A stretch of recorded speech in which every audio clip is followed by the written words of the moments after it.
Have you ever explained something to a student and you watch them nod along, and then 30 seconds later, they're like, wait, what am I supposed to be doing? So the student probably isn't ignoring you. What's actually happening is that there wasn't a parking spot available in their brain for that new information. Okay, so you're probably thinking, what the heck is she talking about? A parking lot in her brain? I'll get there. First, let's talk about memory. When we talk about memory, most people think of short term and long term memory, but there's also many other kinds of memory. Today, we're going to talk about three: short term, long term, and working memory. Understanding the difference between these will transform how you work with students and how you understand what's going on for them. Long term memory is like a giant storage unit. This is where we keep memories like from childhood or math facts like 2 plus 2 equals 4, or the lyrics to your favorite song, or how to ride a bike, even. This is where information gets stored for days, weeks, months, years. Long term memory is where you store the important things that you're going to need in the future. It's things that you've learned, practiced, or stored away for future use. Long-term memory has a huge capacity compared to all the other memories. I like to think of it as like a giant storage unit. You know, that place where you put all those things that you have, but you don't have room for in your house, but you're not ready to get rid of because you might want them again in the future. Yeah, that's your long-term storage. That's your long-term memory, is that storage unit. You keep paying like 80, 100, $120 a month for, and you're like, what the heck's even in there? That That's your long-term storage. So now short-term memory is much smaller. It's where we briefly hold on to a little bit of information, something that's just going to come in, hang out there for a second, and then leave promptly. For example, if I tell you, hang on to these numbers, 7, 8, and 9, you'd probably be able to repeat those back to me. That's short-term memory. You're just holding on to it for a little bit of time. Now, working memory. Working memory is where things get a little bit different. It kind of combines both long-term and short-term memory. So in our long-term memory, we might be remembering things like how to add, right? In our short-term memory, we're going to hang on to things like those numbers I referenced before. You remember what those are? So working memory is when I tell you to do something with that short-term memory. So if I said add the numbers 7, 8, and 9, well, now that's working memory. Suddenly, your brain has to do more than simply just hang on to stuff.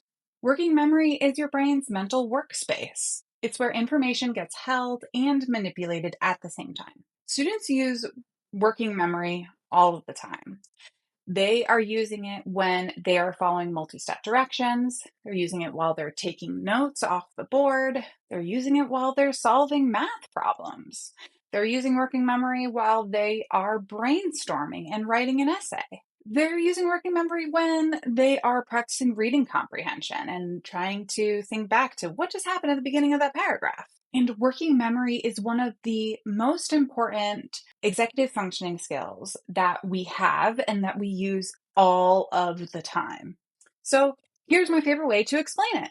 Imagine working memory is a parking lot, and every new piece of information is a car. When the teacher gives information, a car comes into the parking lot. Students solve a problem, a car comes into the parking lot. When students are trying to remember what page they're on, a car enters the parking lot.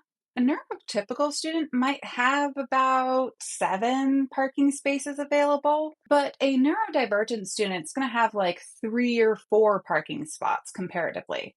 Now, the number of spots is irrelevant. What's important to know is that a neurodivergent student, their parking spots are going to fill up a lot faster than a neurotypical student.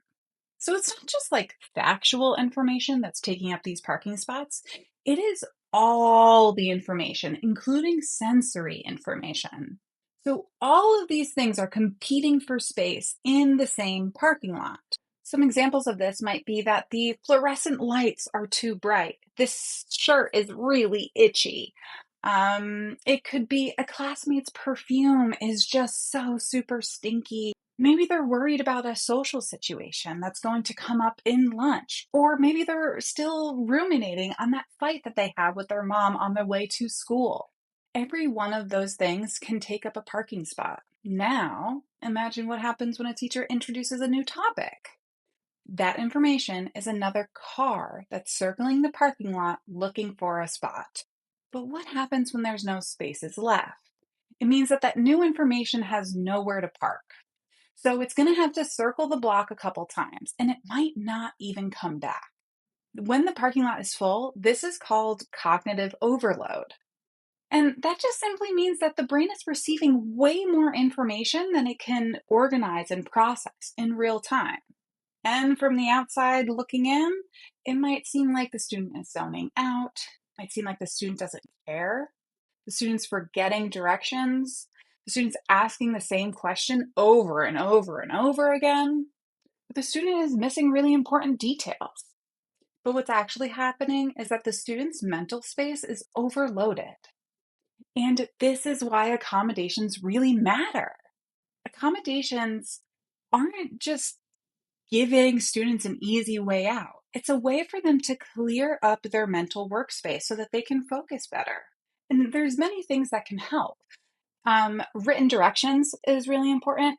Graphic organizers can be really helpful. Breaking down a large task like writing an essay into smaller chunks, that's going to be really helpful to clear up that workspace and help the student focus on what's right in front of them. Noise canceling headphones or earplugs, these are a really great tool to just zone out all of the auditory input. Teacher notes, extended processing time, chunking assignments into smaller steps, all of these are different kinds of accommodations that can support a student's parking lot or working memory. These supports reduce the number of cars that are competing for parking spaces. And that's what's going to allow the important information to park where it really needs to park. So the next time a student forgets what you're talking about mid-sentence, pause and instead of assuming that the student is lazy or rude or ignoring you, ask yourself, how full is their parking lot right now? Because students aren't just managing the information that they're learning in this lesson, students are managing all of the sensory inputs. Every sound, every sensation, every thought, every previous conversation. Yeah, they're figuring out this parking lot situation. When we understand cognitive overload and when we understand working memory, we are able to adapt the environment to support everyone, not just the neurodivergent students.